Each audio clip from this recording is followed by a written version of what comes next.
sur le plateau Radio Cyclo du baromètre, du congrès de la FUB. À l'intérieur du congrès de la FUB, il y a effectivement le baromètre des villes cyclables. J'ai le plaisir de recevoir Sébastien Guéraud. Bonjour. Bonjour. Qui est adjoint au maire sur la ville de Bourg-en-Bresse, il faut prononcer comme ça. Vous êtes chargé de la proximité et des déplacements.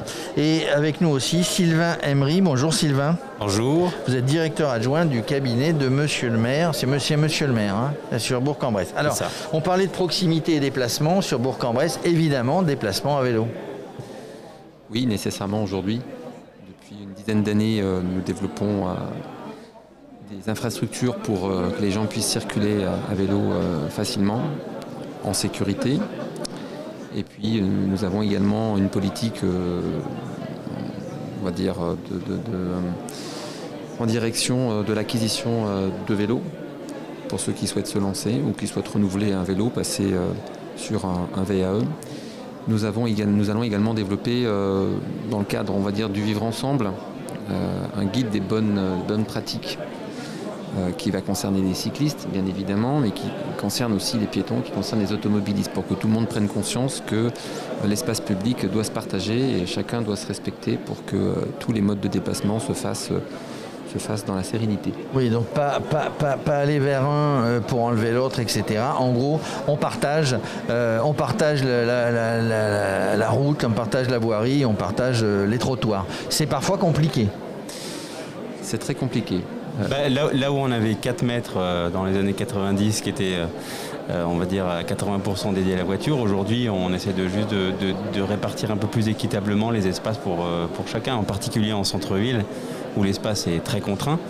Voilà, il y a plus d'espace pour le vélo, plus d'espace pour le piéton et plus d'espace et un peu moins d'espace du coup pour la voiture. Et puis il y a les transports en commun. Enfin, ça va en même temps du coup sur une ville comme Bourg-en-Bresse qui est assez étendue. Du coup, on peut vraiment circuler avec des aménagements, toute sécurité sur la grande majorité de la ville.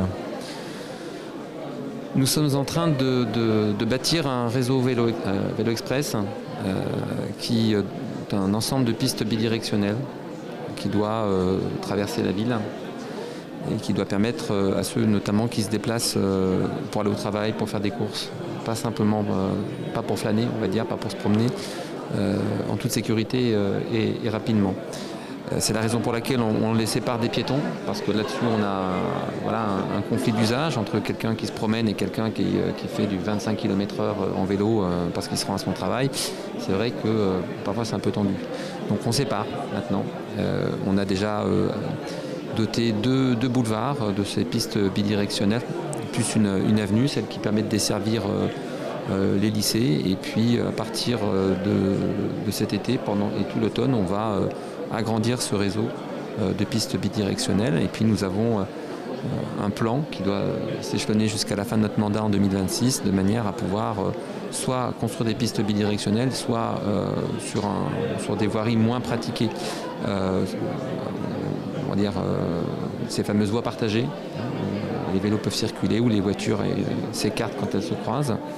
Et puis d'une manière générale, on a imposé la circulation à contresens dans tout le centre-ville. Les vélos peuvent aller partout. Et puis dans les voiries de quartier, les voiries de lotissement, il est bien clair que le vélo a toute sa place. Donc on hiérarchise et d'ici quelques années, on va accroître notre réseau. Il est pour l'instant d'une 60aine de kilomètres sur la ville. Et puis nous agissons en lien avec l'intercommunalité qui elle a bâti une voie verte qui s'appelle la Traverse, qui part de la Haute-Bresse et qui rejoint le bas du Revermont sur plusieurs dizaines de kilomètres, qui passe dans Bourg-en-Bresse. Et avec l'agglomération, nous travaillons également sur les pénétrantes d'agglomération qui doivent faire de la place au cycle. L'une des particularités de Bourg-en-Bresse étant que nous concentrons 80% des emplois de l'aire urbaine en ville. Et donc on a un afflux évidemment de voitures qui vient du périurbain. Donc il faut remplacer ces voitures par des vélos. Oui, le plus possible. C'est ça, en gros la logique nous c'est pas de dire on enlève tout. Voilà, on enlève toutes les voitures, maintenant c'est 100% vélo. Non, c'est essayer de faire une partie des déplacements du quotidien qui puissent se faire en vélo. Sur les 2 dernières années, on a fait le plus facile, le maillage, on va dire piste cyclable du centre-ville, des quartiers. Maintenant, on rentre un peu plus dans le dur, justement, en aménageant sur les boulevards ce réseau vélo express qui, du coup, réduit aussi la part des voitures sur des grands boulevards, qui est un peu, on va dire, le terrain de prédilection de la voiture, normalement. Alors, on revient un petit peu, alors c'est pas méchant ni péjoratif, et c'est pas uniquement à Bourg-en-Bresse, on revient finalement sur des moyens de locomotion que nos anciens, dans les années 50, 40, même 60, avaient l'habitude d'utiliser finalement. Bien sûr, c'était beaucoup plus sobre, il y avait quelque chose de plus sobre dans les déplacements, et on tend effectivement vers ça, parce qu'on sait que moins émetteur de pollution, moins de trafic, moins de nuisances sonores aussi pour les piétons, donc une ville un peu plus apaisée. On revient à quelque chose effectivement qu'il y avait peut-être il y a 50 ou 60 ans. Ouais. Alors est-ce que vous appuyez un petit peu, parce que le baromètre il est là, si vous êtes là c'est que vous êtes pas loin du podium ou sur le podium, le baromètre il permet aussi d'avoir un retour autre qu'un retour électoral, comme je pourrais l'appeler, parce que sur l'électorat, sur une élection municipale, on parle de tout, on est censé parler de tout.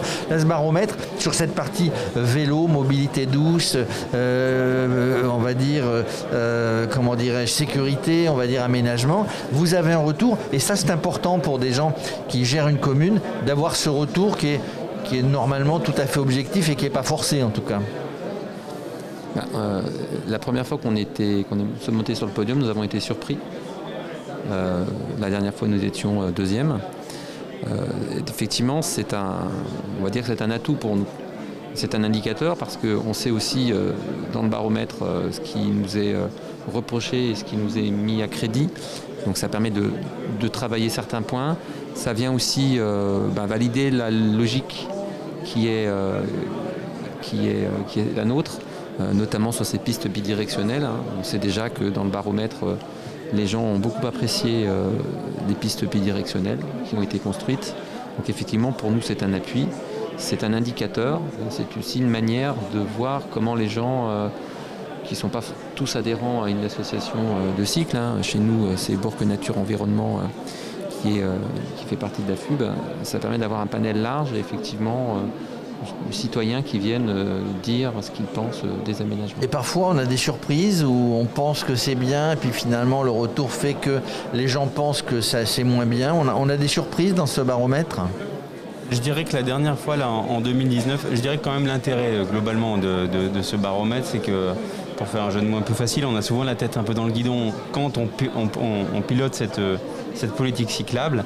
Et puis on ne prend pas forcément le temps de l'évaluation, on ne prend pas forcément le temps d'avoir le recul. Et du coup, ce baromètre nous a permis d'avoir un peu de recul. En 2019, on avait, nous, de notre côté, identifié un certain nombre de points noirs dont on savait qu'il fallait que l'on retravaille. Et c'est aussi des choses qui sont ressorties dans le baromètre. Donc on avait, d'une certaine manière, ça a validé le fait qu'on identifiait bien là où il y avait des difficultés et qui étaient bien partagées du côté des usagers du vélo au quotidien. Ça veut dire que si vous en avez tenu compte, et vous étiez deuxième, vous m'avez dit la dernière fois ? C'est ça. Oui. Peut-être qu'il y aura une progression finalement. Peut-être. C'est ce qu'on souhaite, non ? Parce que finalement, ça n'est pas un trophée, j'allais dire, ou un classement anodin. C'est important. Pour nous, ça l'est, oui. Oui. Ensuite, c'est un trophée. Nous, quand on aménage au quotidien, quand on s'occupe au quotidien des déplacements, on le fait avec beaucoup d'envie, on le fait avec beaucoup de travail. On a des services qui sont très sérieux sur cette question, qui parfois devancent aussi nos demandes. Travaille avec beaucoup de conviction, souvent.